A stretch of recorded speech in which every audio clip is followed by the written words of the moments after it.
Our speaker is Robert Moore, and he's a senior security consultant for the NCC Group. He originally worked for them in Milton Keynes in the UK.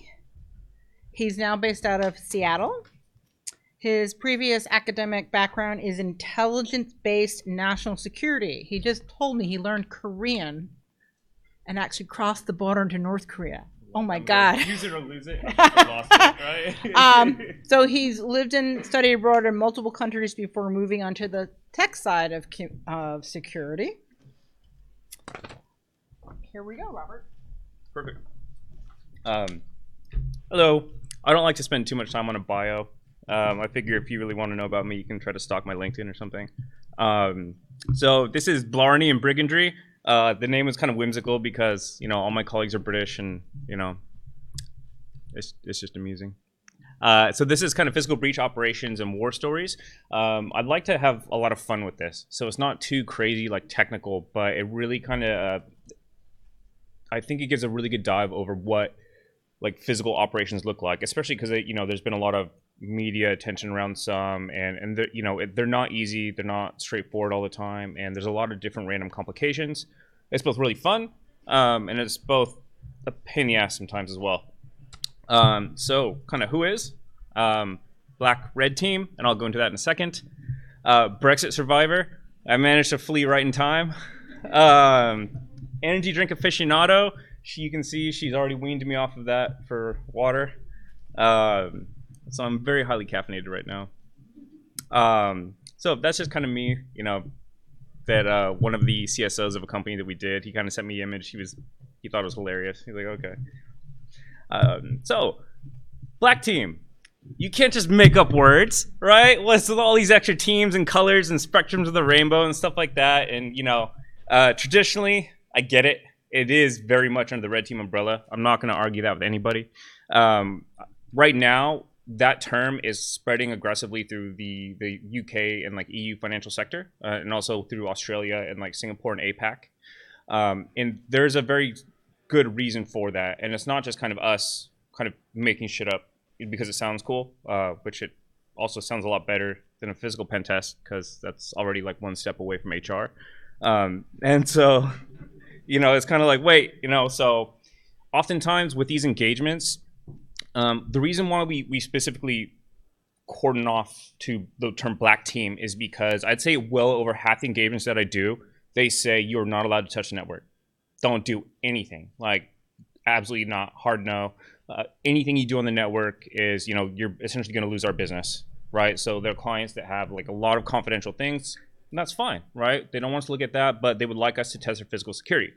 And that's usually because they already have a fairly sophisticated security presence, and that's very much likely you know, they have a very strong digital security, like external. So if you try to pop them externally, I mean, good luck. Like, I think I'd rather just drink cyanide from some of these clients.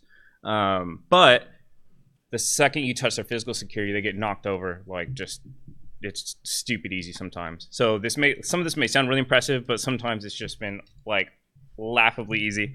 So we'll go into that and we'll kind of have fun. And by all means, like, ask questions and do whatever. I like to kind of, I like to be very open and honest, kind of when I talk in detail about these things. So the problem, right? This is very much a storytelling format. Okay, so this story is obviously complete bullshit, right? But this is kind of the context of how we're going to handle this. So, you know, Evil Corp, no relation to Mr. Robot, has spent millions of dollars hardening their external infrastructure, right? Large heavy blue team, things that we see all the time on these kind of engagements, like these companies that are so locked down, they just throw bags of money at your face and they're just like, you know, test this one login page, these 2 parameters for 4 weeks, and you're just like, oh. So, you know, those kind of companies, basically just nightmares to do a traditional kind of like red team, and that'd be from like a digital perspective, where you're just kind of, you know, trying to get in externally, whether phishing or whatever kind of methods you typically associate with like a red team engagement. So, however, they were just breached by somebody inside the server room. Okay, this is the most amusing image I could find. Negan from The Walking Dead. He's got the bat of GDPR, HIPAA, and PCI. Right? He's got a bash Evil Corp over the face with it, with those big fat fines. So no sign of forced entry. Okay, they plugged directly into the server rack. Assets gone, right? They took like all the brand new laptops. They took mobile phones. And you know, one of the things that can be worrying about that is maybe those are like brand new laptops or domain joined for new starters, and they left a sticky note with all the creds on it, right? That kind of situation. And then, you know, customer and client information. So we think like if we're typically on a red team and we see like plain text like card data, you know, like usually that's heart attack scenario for a lot of like companies. And so just imagine just being able to just take it. So it's in physical presence. You just take their cards, take, you know, all the client information, and their clients could very well be other like Fortune 500 people. And then you have you have their account numbers. You can make wire transfers if you so wish. For kicks, though, they also poured coffee on the server racks just because they hated them. So under that premise, I'm now going to go over some more stories I've done, and it'll kind of tie into this overall scheme of things. The first operation, Barad Dur. These are not real names of places I've done, but I figured it's a good kind of rough representation. It's a big tower, okay, over 40 stories. They owned it was multi-tenant, and I'll tell you why that's really interesting in a bit. Multiple sites following that location. So it was the first one, and I had 2 more of this client sites to follow afterwards. You know, all non-destructive entry. It's very, very rare. We're told it's okay to blow out locks or something. It's beyond rare. Minimal ingress and egress points, highly controlled, man traps, that kind of thing. Multiple floors owned. Okay, so they own multiple floors in this building. So it's multi-tenant.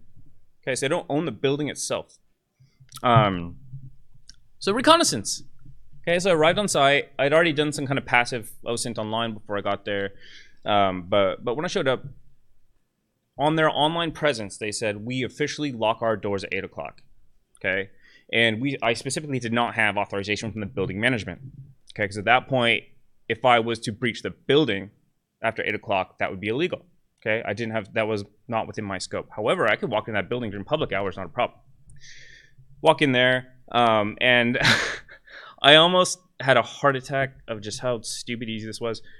Just walk to the elevator, no authentication anywhere, like none. Call the elevator. It's like, well, I'd like to go to this floor, good sir. Takes you straight up, okay?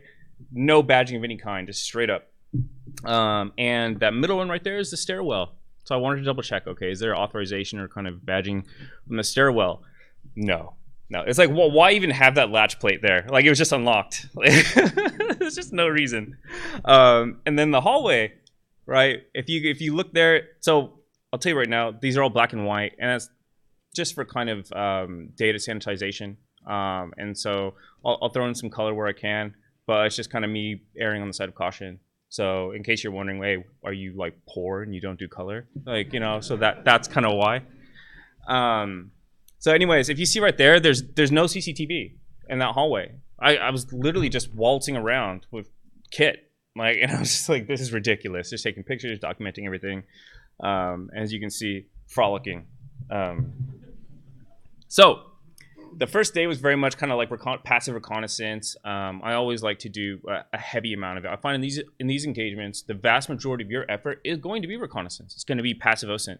It's going to be surveillance. It's going to be reconnaissance, because when you get in, you know, you want it to be clean. You want it to be surreptitious. You don't want to damage anything. You don't want to be noticed, right? Of course, that varies depending on what the client wants. Maybe the client is like, well, we want to see just how away with the ferries our security guards are. Are they even looking at the cameras? You know, that kind of thing. And so you'll do something a bit more obvious.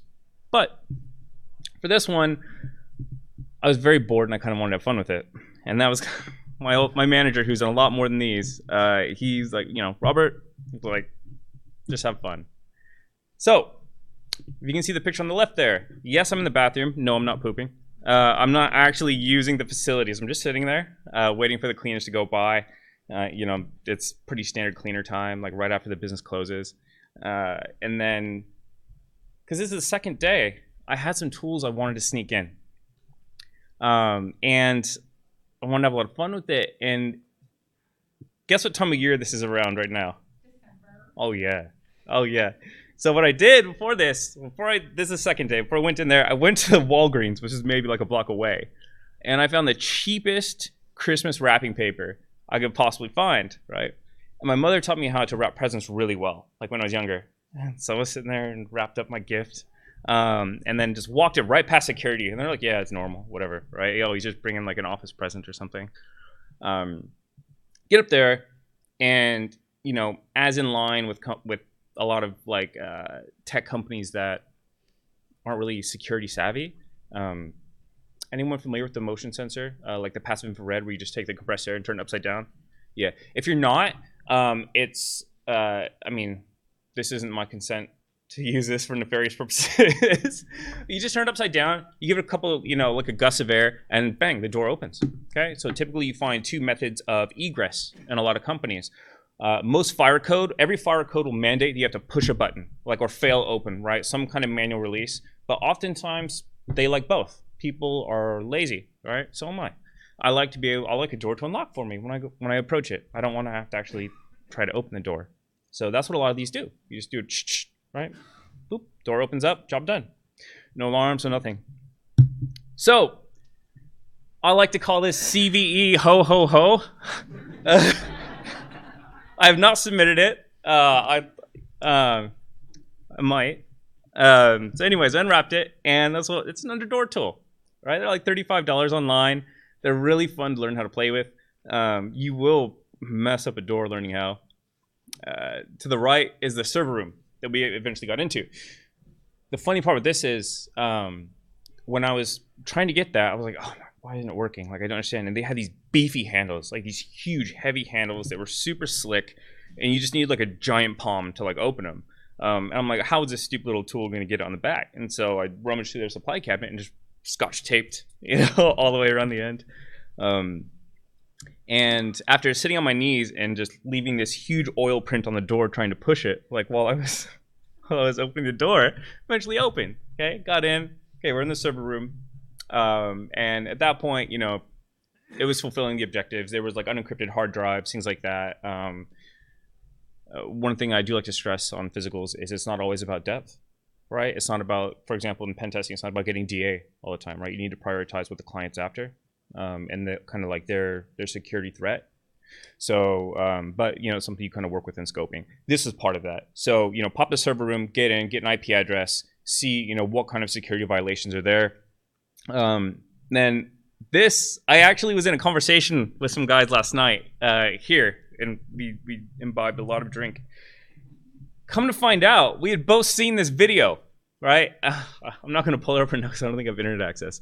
But I got to this door, and there's this little push pad. I'm like, that looks vulnerable. I was like, I don't know how.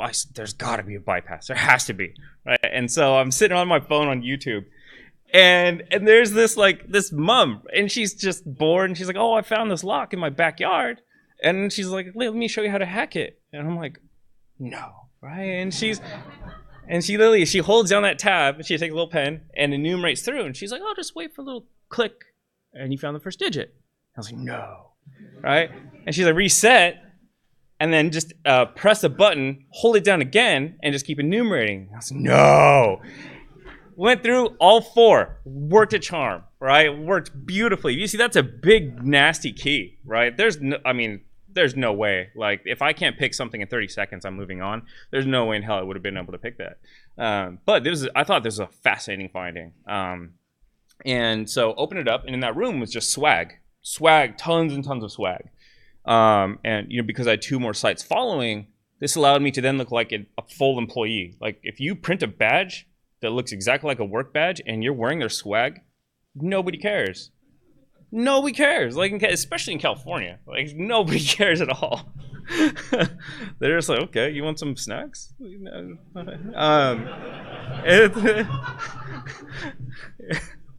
happened a lot. They're very nice though. And then this is me departing. This is me taking a selfie, I really hate taking selfies, but I do this for like reports, right? This is to show, hey, security didn't check me, right? Security didn't care. There's me. They're like, why is he taking the Christmas gift he just brought in? Like, jerk, you know? And so, but at that point, I'm wearing like the company lanyard and the shirt, and you know, all intents and purposes, I'm a staff member now.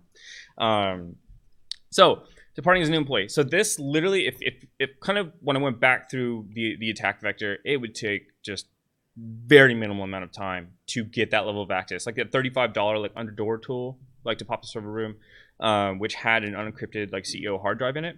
It was just mount directly in, job done, right? I had his expenses and stuff. Oh, this is interesting. He was very reasonable. And then, but it, but this is just kind of, it was just so trivial.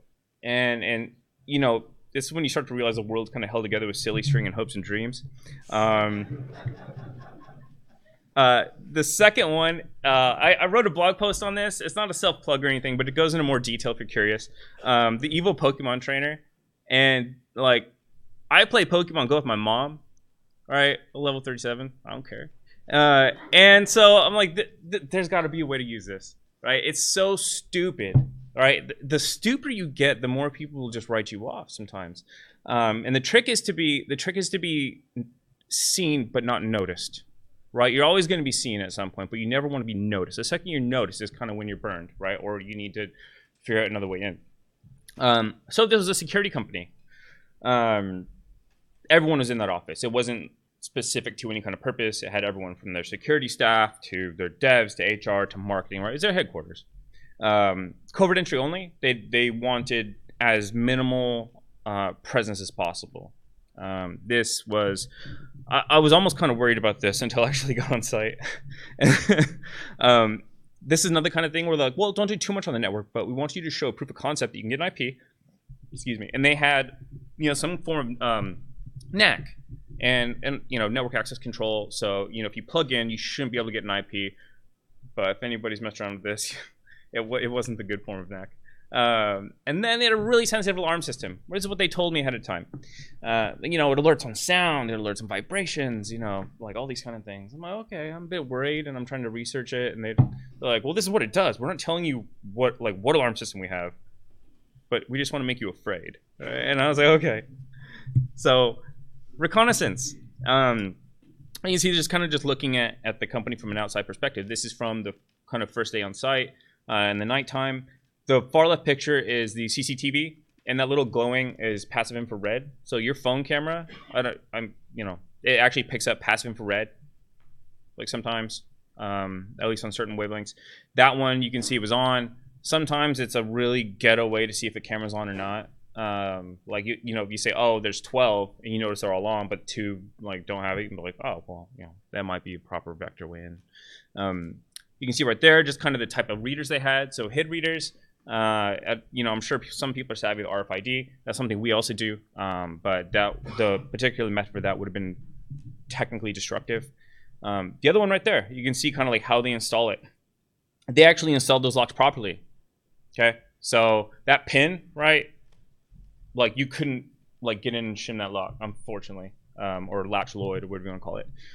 But this is beautiful right here. The one on the far right, gap with over a 1/4 inch clearance.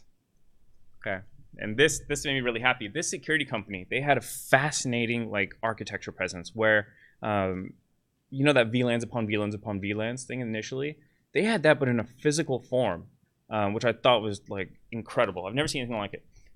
And you know, but this door was past all that. And I was like, oh man, it's always just one little thing. It's always one little thing that kind of, you know, even if they have an amazing presence. I'll show you why that's an issue. So, with my coworker, I was like, come on, Chris, we're going to Lowe's. It's the only place. And we went there and we just bought a whole bunch of bars and I bought this JB Woe that's just awful for this purpose. That hotel room, I'm surprised they didn't bill me because that place just stank while I was trying to use it. I took this bar and I'm in the hotel room just like, bend and just bruises all over my knees. And okay, we'll go back the next day. So you can kind of see here, straight in, turn to the side, pull towards me, and you go. Yeah. How much was that? That was $3.49. Right? You might be able to find garbage on the street that would do the same purpose, right? It's shocking. That clearance was very important. 1/4 inch was cutting it. I've used this a lot lately. I still have this tool. I kept improving it. I'm kind of emotionally attached now. And so I've got like Plasti Dip, and so it's got a proper grip on it. It's just not that janky electrical shape. But yeah, I love that thing now. And so yeah, straight in. And this bypassed all their physical segregation, right? And their RFID coming up, is my for 4K. Like, I mean, there's no public way to crack those right now. I love trying to pop RFID when I can, but sometimes it's more effort than it's worth. I'm not near as good as a lot of other people. So inside, right? Free reign. I love that they had amazing snacks. That's one of the first things I do is, we just say everyone should have something. My manager in the UK, he goes makes a cup of tea, right? Another guy, he goes for the print room, which is really boring. I just go for food. And that way I steal chocolate when I come back home. I'm like, hey, honey, here's your gift, right? It's sweeter because it's stolen, right? And I'm like, I didn't have to pay anything. So all the doors inside now, okay, they weren't wrong. Where if people tried to badge into these doors, like after a certain hour, like even all those badges are live. Okay, that's a huge issue, first of all. Like, what? Like, this is horrible. And they're not even assigned to people. They're just live. What do you put them as, like guest 1, guest 2, like in the database? Like, this is nuts. So we had some kind of persistence, right? Usually these engagements don't just, it's not like the one day you're in and then that's it, right? You're adding value to the client. Okay, so if we get persistence, early on, you want to go back, right? So unless you go back the next couple nights and you say, well, nobody noticed me, right? No other security cameras picked me up. Nobody noticed a persistent kind of stranger presence. And these are other kind of vulnerabilities that you can kind of go over with them. But so now we're inside and we can't open any of the doors inside with those badges, even though they work. We come to find out they work. So we didn't want to push it, but again, trust the underdoor tool. I love that thing so much. So we get in, and those handles, right? They made it so easy. You see that big beefy hook on that? You just swing it in. You didn't even have to aim. You just pop, right? And job done. Get inside. There's the kind of NAC bypass where you simply just change your MAC address. So one of the quick and dirty things we do is just find the nearest Polycom phone, rip the MAC off it, and just change your host name to whatever that is, and then, bang, and almost usually it gets you an IP address. Sometimes they'll do proper 802.1x, but it's pretty rare. So anyways, bang. Those are the first objectives achieved, right? So we're still trying to add value. We're trying to not be noticed. If we had tried to badge at any of that point, they would have immediately gotten alerts against any of those. So even if we had stolen somebody's badge, which we've done a couple of times, just straight up thieving works. But I'll tell you why that's an actual vulnerability sometimes, especially for companies that have a substantial security presence or may be the target of hacktivism, because they sometimes are victims of violence. So people will assault their workers or things like that. So what happens if one of their workers who has a high privilege badge is walking home, literally someone clubs him or knocks him out, literally takes their badge, goes in, and job done. Like, they just run through for the night. Like, kind of scorched earth at that point, but they're in. So we're on the network, and I love it when they send me pictures of myself. It's great. This is me trying to take a report picture. So, because I had found these keys inside someone's desk, and their desk was unlocked. I'm like, okay, well, I mean, that's finding, but like, so I'm like taking a picture of it, and here's the key that allowed me to get into this room, right? And this single CCTV camera was not on the same network as all the others, and I was like, oh, you cheeky bastards! Like, okay, fine. But so we get on the network, and we find really interesting things. And this bit right here, the room alert, right? I think I just got done watching like Mr. Robot, like the season where he goes to steal a mountain and turns all the heat up and stuff, and I was like, oh, I wonder if we could do that. But it was nothing interesting. It's just kind of this old janky web app. So, kind of like recapping on this point is how much of that ridiculous story actually happened. Okay, and pretty much all of it. And that's just two kind of quick engagements. So plugged in the server rack, right? Got access to an allocated subnet, a sensitive subnet. We were able to communicate, to. I think I had like one IP away from like their main domain controller, and I was like, oh, this isn't good. Credentials laying around the off. There's creds always, every single time. Creds everywhere. everywhere. It doesn't matter how like locked down of a company they usually are. Someone's always naughty Nancy, and someone always writes password on a little sticky note. And you find it. These were 2 live passwords on a laptop. That laptop was actually in the IT office, and those were very highly privileged credentials. And at that point, you're just like, okay, job done. Assets stolen. Those right there, those pictures on the right of those badges, they're from a different engagement. And those, they're just lying about in people's desks. People don't think to deactivate these. It's insane. You'll find these. So if everyone's ever popped like a Windows domain, you see like these service accounts from like 15 years ago, and their password's never been changed, that kind of thing, and you're like, what? Like, and the password is something ridiculously like short because IT was lazy when they spun it up. Same thing, right? Like these really old badges laying about, and this kind of RFID tech is horrible. It's like world readable. You get close enough to it, right? You're gonna be able to read it, and I'll go into that in a second. The next one right there, so intellectual property. This is kind of hard because usually nowadays it's mostly, like in Git repos and things like that. But sometimes you do find really, really interesting documents on site. So you pop the filing cabinets, you want to see what they're storing. So, and it's not just kind of to sate your curiosity, which it kind of does. But it's also to say, right, your horrible filing cabinets that have like one of the most common keys in the world. I'm pretty sure if I just shake it, like it'll unlock. It's storing all your financial data, all your financial information. These are things that are just terrifying, like horrible practice. When you think that, me just kind of like opening a filing cabinet and all of a sudden I can wire transfer money out, like right then and there. To me, it's scary. The next one, corporate cards and financial documents, is the company's MasterCard. Like, and I asked him, I was like, "What's your limit on that?" And he's like, "I don't know." And I was like, "Oh, that was just a great screenshot for the report." Those keys are actually also the keys that I used in that one picture. Those are the keys I was taking a picture of in the other picture. Laptops. The amount of times I've found literally a chest of like brand new MacBook Pros, like 20, 30 brand new ones. Like, and if I was just a generic thief and I didn't care about actually doing, substantial damage to a company, I'd just steal those and off I go, right? We've never poured coffee on the server X. Pretty sure I get us fired. Oh yeah, no, I failed, unfortunately. It happens. Okay, so I know everyone's wondering, what happens as part of a larger engagement, right? Because you only talk about physical stuff, and that's on purpose. The larger engagements where we have a lot of time, a lot of scope, or no scope, these are things that we do very often. Audio, video bugs.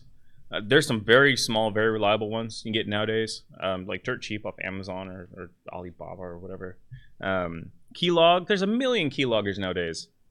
Physical, you can do, like, if you want to actually pop their machine, then pop their machine, but you don't even need to a lot of times. Establish command and control. So we'll have like, Cobalt Strike infrastructure set up, and we'll do like low and slow, so like we'll have like quick burns and medium burns and like long burns, ones that are meant to kind of be picked up, or distraction, whatever. Drop malicious devices. That's a really big one. Sometimes they want to see how long it takes their SOC to detect like a malicious device on the network. And that's a very, very common one. And so we'll slowly start ramping up the traffic, right? We'll slowly, and just increase until they kind of hit that baseline, because you're there to help them, right? You're there to add value to them, not to kind of stroke your own ego. And then like steal valuable assets. So that's kind of like the low-hanging fruit, right? But it's still an issue. Like I said, when you steal stuff, realistically, if I was going to be a smash and grab, I could get away with what, 20, 30 grand in like physical assets. It's kind of small potatoes compared to like a lot of the digital assets a lot of these companies have. This isn't a colleague. This is from the game Oblivion. Gray Fox. So not covered here. My favorite RFID. I love it. This is me showing my cat how to make this. I just really wanted to put that picture in there. If anybody's not seen this before, this it's kind of the We Gotcha project. It's all open source on GitHub. It's really fun to build. You don't need a really you don't need to be adept in electronics or anything like that. This the parking things you go up to, you swipe your badge, you go in. That's what they are. And so they're you might be able to get one on eBay for $200 to $300 used. Brand new, they're about $600. But you can read someone's badge from about maybe this far away. Okay? And we've used that to great effect sometimes. If we see this is becoming less and less usable as companies migrate towards high frequency cards, which aren't that world readable, right? You need to kind of have them or have popped like the actual reader. Like, for example, the UK is way ahead of the US in regards to RFID. Okay. And so like this almost never works over there. It still works quite often here, especially in San Francisco all day. Like, sometimes you're trying to get a company's like cards, right? And you're like, I don't know which ones are theirs. Because you get like a badge, you get a facility code, which is the building, right? And then you get like their badge ID number. And sometimes it just rains so many badges. You're just like, I just don't know who's who. And so you're trying to get like pure numbers, right? And you're just like, these people won't stop walking past me. Like, and you can see right there that date is incorrect. That's because I wasn't able to get the real-time clock working on it. But and that's dead easy. All this is like that unit, that antenna, a Raspberry Pi, an AC and DC like battery pack, and that's it. Like, you can probably, if you're wired some stuff up, if you're familiar with Raspberry Pis, you can probably make that in 3 hours. It's really fun. I highly recommend disabling the beep on it. Which one of my colleagues found out the hard way. Which there's just unending comedy. I then replaced it with one of those little vibrating things from a mobile phone, which was also issues. And so just detach it. So most cards can be cracked, right? I really wanted to drop Yu-Gi-Oh, like pulling Exodia here. So this is a Proxmark. I'm just gonna assume that people don't know what it is, even though I'm sure a lot of people do. And it's just pretty much the most common device for like RFID, right? Debugging, cloning, cracking, that kind of thing. And then these are the most common cards. So the ones on the right there, you'll see like the HID, like the Prox Card 2, the Indalas. Those are like what's called the low frequency type, and they're very well readable. And you can actually tell by holding a light to the back of the card, and you'll see kind of like a ring like around the middle. That means it's kind of low frequency. If you see like the band, like a hotel key, that's a rectangular antenna around the middle while you hold your phone like a flashlight to it, it means it's high frequency. Right? Kind of quick and dirty way to find out. And then kind of the most common cards we see, MyFair 1Ks, very common hotels, I-class cards, a lot of the newer I-class cards, like there's no cracks for them, at least as far as I'm aware of right now. Staying safe. So this, I'm going to branch into something that I've never seen really a physical talk touch on. And that's just really how not to like get shot in the face. And so because there is a risk, there's always some kind of risk, right? And so the two most important things on these engagements would be, number one, staying safe. You and your colleagues should always be safe. That's the number one priority above all times. Stupid risks are a quick way to make your company look like fools, right? And they're not paying for that. The second one is value, right? You're there to add value to the client. Like I said, you're not there to stroke your ego. You're literally there to give them value. Part of that, you need to factor in armed guards, right? Armed guards, believe it or not, are one of the least things you need to worry about, because they're usually very well trained. They have very strict procedures, stand down, things like that. They're actually pretty well, a lot better than most other guards I've usually seen. Alarms, fire alarms, security alarms. We can bypass this door. So this door right here was to a very big client, and there was a lot of other armed people in the area. So we could have actually popped this door by just putting a rope through those gaps around that crash bar on the other side and just like pulling it, because it required a lot of force for that door. But we did not. I actually ended up requesting a foothold into this company. And the reason why is that if we were going to trigger that fire alarm, that's going to cost that client a ton of money. It's probably going to bring a whole lot more than just their own armed guards on us, right? Especially in that area. It's just going to look like a bad show for everybody, right? There's no point. You're much better off just saying, hey, look, your guys' field security is on point, right? You kicked our ass externally. Good for you, right? Companies should be told that. It should be exemplified. It should be celebrated. And if you don't, you're literally kind of robbing value from your client at that point. If they give you like 2 weeks, for example, to get in, and you're bashing your head, just trying to get into the external perimeter up until the second week, like you're literally just burning their money at that point. So, ask, right? Ask for everything. Asking for everything is some of the best advice I've ever gotten. That and always take the piss, which is my favorite advice of all time. But yeah, can I have a badge, right? So what that does is it changes the context a little bit, but it doesn't remove the simulated attack from the engagement. It's kind of assumed breach scenario. I stole someone's badge, right? I managed to actually clone it, or some degree like that. So you're getting that initial foothold, but now you're inside. Okay, there's a multitude of things you can do to test their physical security once you're inside, right? Low and slow, dress like an employee. Don't dress like an employee, right? See what they're really worried about once you're actually on the inside. And like I said, safety and quality is literally just always the number one thing. Quality, and by that I mean value.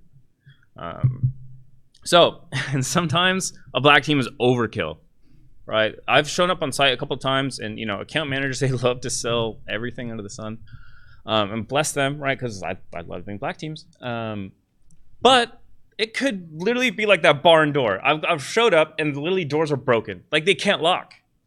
You're just like, oh, bless. And at that point, you're just like, well, we need to work with you to help out, right? If I was to approach this like a simulated attack and kind of focus on depth, it wouldn't help you. Okay, what we can do is we can do like an overt review. I want at that point I would say, look, I think it would be best if we took an overt approach. I'm signed in. I'm authorized to be there. People are going to be watching me walk around taking pictures and stuff, and looking like a numpty. They're going to know what's going on. But at that point, I get more coverage, right? I get more breadth than depth at that point. But sometimes companies' security postures is so kind of weak that that's what's needed, and that's fine too. They're definitely not as fun. But they do provide a tremendous amount of value. And then, for example, if they've had time to go implement those things, then, say, hey, maybe next year or in 2 years, yeah, we want to simulate attack now. We think our physical security posture is actually a lot better. We're ready to test that. So when things don't go according to plan, right? We broke into this place. We got in. And I've been doing surveillance for a couple hours, and all the lights were off. They had the motion lights that turned on. There was visibility inside the building to almost all of it on the outside, right? That was an issue in itself, but you're looking in, it looked dead quiet. Cleaner's gone, everything. We get in, and my colleague and I, we made it upstairs, and then we go back down, and I turn the corner, and I hear light music, and I'm like, oh my God, oh no. I turn around, and there's this girl jamming out in this corner with headphones on, oblivious to the world, and that little area where she was in had no line of sight anywhere externally, right? There was literally no way. And I was like, oh my God. And I ducked back away because I was like, if she sees us, she's gonna think we're there to murder her, right? And I was like, we can't freak. I was like, no, we can't freak her out. She wasn't aware, of course, of the engagement going on. I was like, dude, you have to go post up in my little tiny cabinet, whatever, and I'm gonna go hide with a vantage point on her car, and we're just gonna wait. And so this is me waiting an hour and a half, laying underneath the desk. My girlfriend's texting me, you safe? Yeah, I'm pretty safe. And then just kind of, she finally left, and we're just like, oh my God, where's Red Bull in this cafeteria? Just one of the things when things don't go according to plan, but you have to roll with it, right? This is one of those things where something you think is going to be streamlined and fast, and all of a sudden you have to pull the extra hours because you didn't want her to think she's getting murdered. And this one is hilarious. We broke into this place in San Francisco, of course, and we were almost finished. It's very successful, and all of a sudden my phone starts vibrating in my pocket and says unknown name, unknown number. I'm like, oh shit, we tripped an alarm. I was like, damn it, right? I answer the phone. I'm like, hello, and they're like, hi, this is San Francisco Police Department. I'm like, I was like, we tripped a bad alarm. And they're like, yeah, is this your car? Like the silver Nissan? I'm like, yeah. I just got broken into.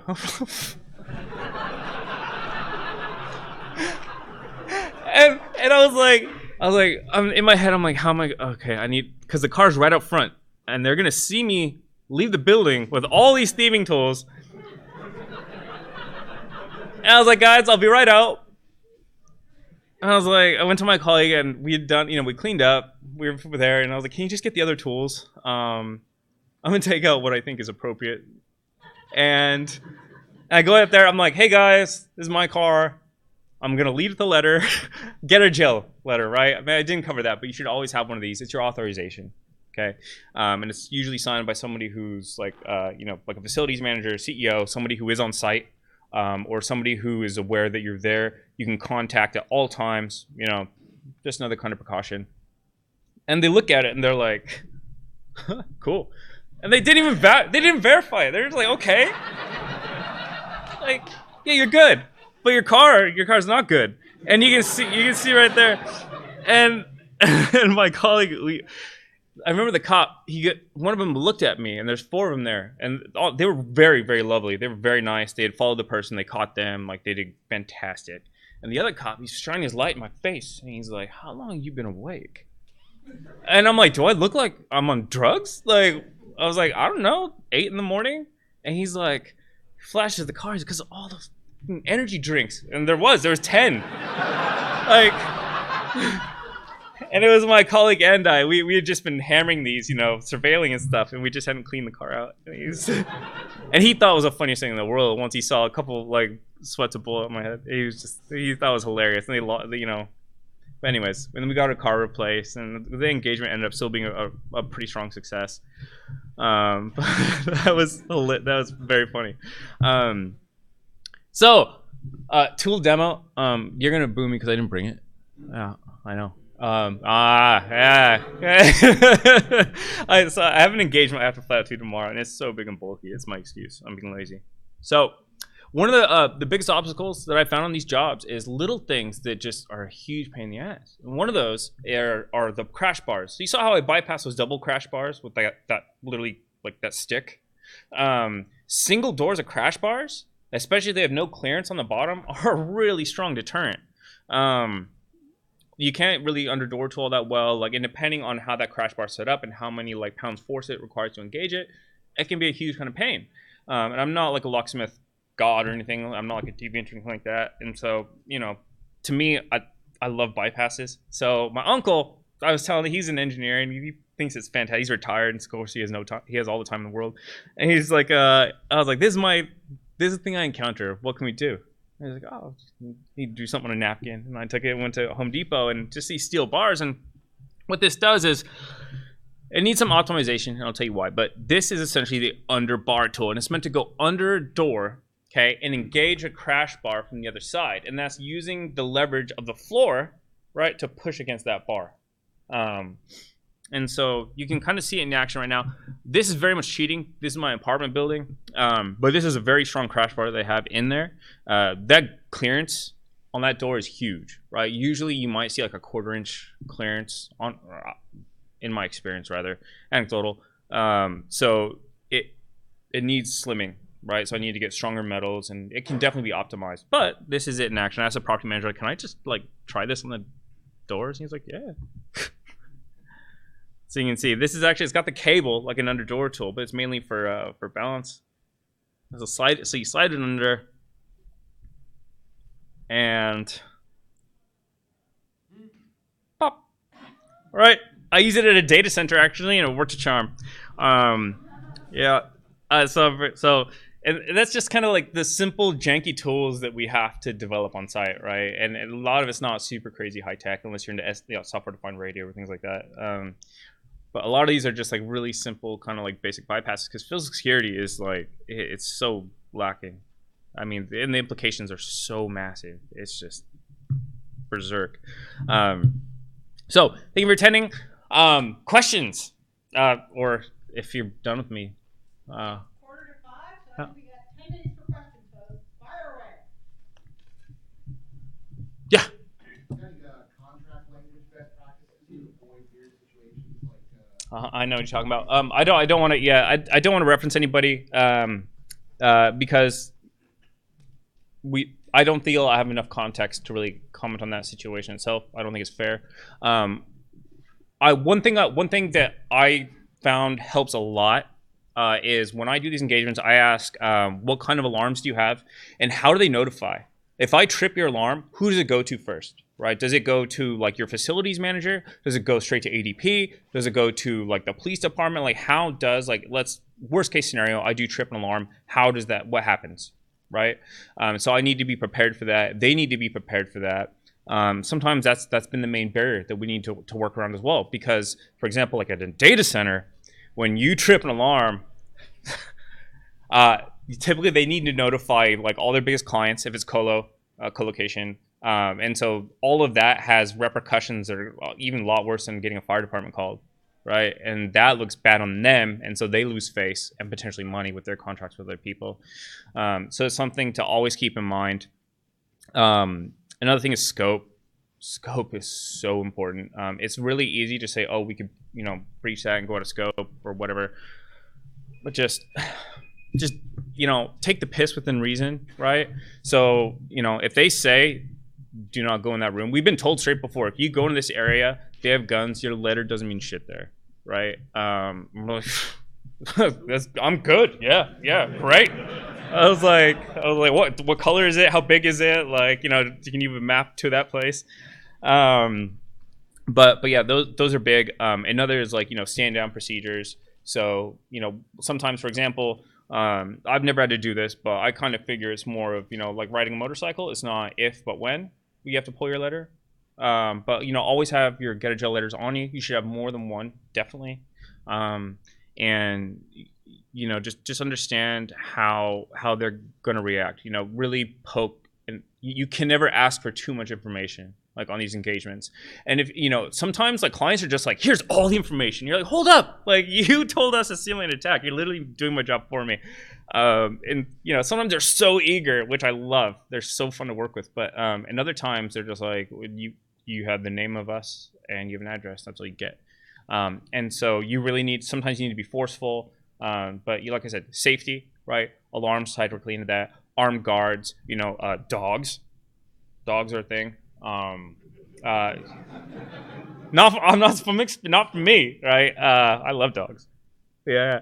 But yeah, you just kind of need to work with them. I think having a really open dialogue is really important, and that's something that I always try to strive for in these, because a lot can go wrong, and you're gonna do long, crazy hours, and there's, like you said, like I've shown before, there's a lot of just weird, crazy things that happen that you really can't always account for, regardless of the amount of recon or OSINT you've done. But yeah. Any other questions? Yeah. Are you aware, are you already using a reference methodology? The way that network and application pen testers will, use something? Yes, we have our own internal. It's very robust. So our UK, we're a British company, and so we've been around there for a very long time. So we have a pretty robust methodology that we adhere to, and as long as if everyone's working along the same thing, it also guarantees safety and quality as well. So any other questions? Yeah.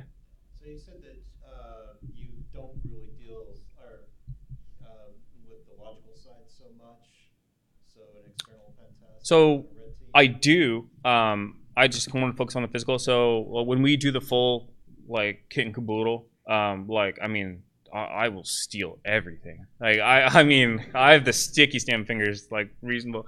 You will steal things, the dirtiest stuff you can imagine. Definitely do. And there's a lot of amazing resources from people. Like, there's so many good public resources on this kind of stuff, right? From, it'd take for ages to go into it, but. But as far as working with, on a red team, physical and logical, he said. Yeah, that's a good. Yeah, so for example, the last one that I did, we had somebody who was on hand waiting to catch a shell. Right, he was managing the red team, the digital infrastructure, while we were breaching. Okay, because how do we know when we're going to be able to get that shell? Right, so we have to compromise the workstation. So yeah, we have somebody that's on hand and who can kind of manage that, because that's a lot of effort to manage infrastructure in itself. Right, for that. So yeah. Do you work often in those kind of scenarios where you're working with the digital side as well, Yeah, or we'll be like, you know, trading, because sometimes, you know, I just get tired from flying, and I'm just like, I just want to hack my pajamas. I'm not gonna lie, I sometimes, you know, yeah. So if I still want to have a girlfriend, I better take some breaks, right? So, yeah. Any other question? Yeah. How did you get started? Oh shit. I I harassed my manager a lot. I was very lucky to where when I got hired at NCC Group, my manager was our global red team lead. That was just stupid circumstance. And then I got really into it, and he's like, "Oh, well, you're a scrub noob." He's like, "Here's what you can work on," and I was like, "How can I be around people that are better than me?" You know, and I think that's definitely always the way to learn. And so I was like, how do I even get to the point where I'm around people that are better than me? He's like, well, we need this contributed, right? And it was like OSINT at the time or something like that. And we need someone who's like our master or can pick that up and automate and do a lot of it for us. And so I felt like a Google monkey for a little while, but at the time I was still around like just brilliant people. And I was lucky to like learning passively. Like, you know, I was kind of in the same rooms with them on engagements and then learning. And then he said, well, if you want to do physical stuff, you need to have a strong like a red team skill set, right? From whatever technologies, like from apps, you know, app services, all kinds of infrastructure, wireless, right? And then at that point, I was just kind of making sure that I ticked those off, and then and I just started researching and watching all the videos, you know, watching like all the videos from like social engineering, like Robert Streets, and you know, like Deviance Lockpicking and Robert Pinger, and all their YouTube videos, right, which are just fountains of knowledge, and they're fantastic. And then just kind of passively, just doing things that you can passively do. Like I lie to every single Uber driver. I weave a beautiful web of bullshit every single time, and that's because like that's just to practice lying. Right, because you're all on these engagements, you're gonna be checked. People are gonna ask you what the hell you're doing, right? And you need to be able to be like, who the hell are you, right? The aggressive thing works a lot better in England. Over here, they're just like, well, I will shoot you in the face, like that. It doesn't work, right? And that was a shock. That was really hard for me to acclimate to. But well, yeah. So it's also a safety thing, right? If you can't freak out. Like if someone pulls a gun on you, worst case scenario, you need to be able to be calm and reasonable, right? Because your social calmness and aptitude in that situation, right, is for your safety and theirs, and you know, it's fine, right? I mean, it's kind of part of it. Did I answer your question?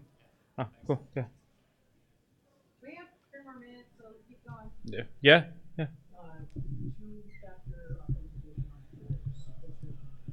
It's a pain in my ass. Essentially, it works. Yeah, it does. So you can man in the middle of that, but that's so. When I mention those readers, you can man in the middle of that, right, with like an ESP key or something. The problem is that when I mention destructive entry, right, at that you're damaging the wires, right? It doesn't break it, but they'll need to rewire it, right, after you're done. And so that oftentimes that's considered a no-go for us, largely because, you know, because of our client base, that, you know, they're a bit hypersensitive to that, which is fine. Hopefully. Or yeah, or I mean, honestly, which is why I prefer bypass methods. Is so I figured the best advice my manager ever gave me was like, go for the jugular, and there's no such thing as cheating, right? So if you can take the dirtiest, jankiest way in, but it gets you in, then take it, right? Yeah. If I mean, my other colleagues are very strong with RFID, and I kind of rely on them sometimes if I need to do that. But The gentleman back there is next. oh yeah. So I'm a pre-sales person for an SMB. Yeah. I'm wondering on your side of the house, what is your biggest pet peeve for people in my position that I can keep in mind? Oh, don't ask me that. I'm being recorded. Shit. Like, What can we do better?